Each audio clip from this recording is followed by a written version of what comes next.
என்னோடய ஃப்ரெண்ட் மன ரீதியாக ஒரு தொந்தரவு சொல்கிறாங்கன்னா நான் எப்படி ஹெல்ப் பண்ணுறது அப்படின்ற கொஸ்டினும் காமனாக கேட்குறதுங்க.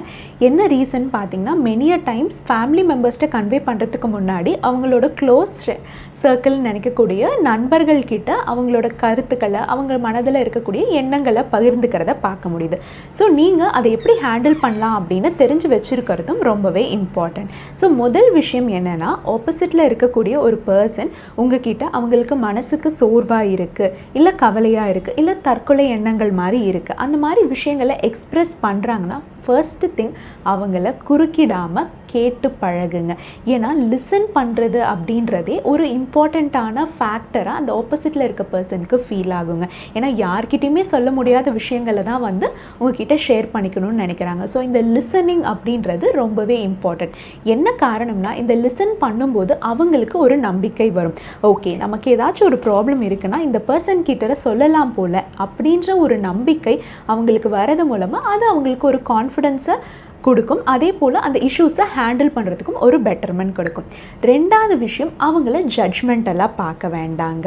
ஸோ அந்த கான்வர்சேஷன் இம்பார்ட்டண்ட்டாக இருக்குது அப்படின்ற பட்சத்தில் அவங்க சொல்கிறத ஒரு ஜம்பிங் டு கன்க்ளூஷன்னு சொல்லுவாங்க. ஃபார் எக்ஸாம்பிள், அவங்க இப்படி தான் நினச்சிருப்பாங்க அப்படின்ற அட்வைசஸ் மாதிரி கொடுக்கறதுக்கு பதிலில் அது கம்ப்ளீட்டாக ஒரு ஜட்ஜ்மெண்ட் இல்லாமல் இந்த பர்சன் இப்படி தான் அப்படின்ற ஒரு முத்திரையும் குத்திடாமல் அவங்க என்ன சொல்ல வராங்களோ ஒரு ஜட்ஜ்மெண்ட் இல்லாமல் கேட்குறதும் ரொம்பவே இம்பார்ட்டண்ட்.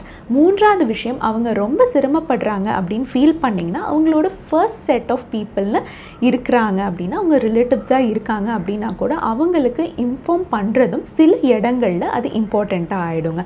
ஃபார் எக்ஸாம்பிள், இப்போ அவங்க ஒரு சூசைடல் ஐடியேஷன் மாதிரி சொல்கிறாங்கன்னா கண்டிப்பாக அவங்களோட ஃபேமிலி மெம்பர்ஸ்க்கு இன்டிமேட் பண்ணுறது ரொம்பவே இம்பார்ட்டண்ட்.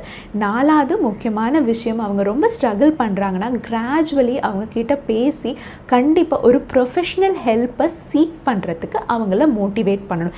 மெனிய டைம்ஸ் என்ன ஆகிடும்னா, நம்ம போயிட்டு நம்ம மனப்பிரச்சனைக்காக ஒரு சைக்காட்ரிஸ்ட்டை பார்க்குறோம் அப்படின்னா அது அவங்களோட செல்ஃப் எஸ்டீமை, அதாவது தன்னை பற்றிய ஒரு தாழ்வான எண்ணத்தை அவங்களுக்கு கொடுக்குற மாதிரி ஒரு ஃபீல் இருக்கும்.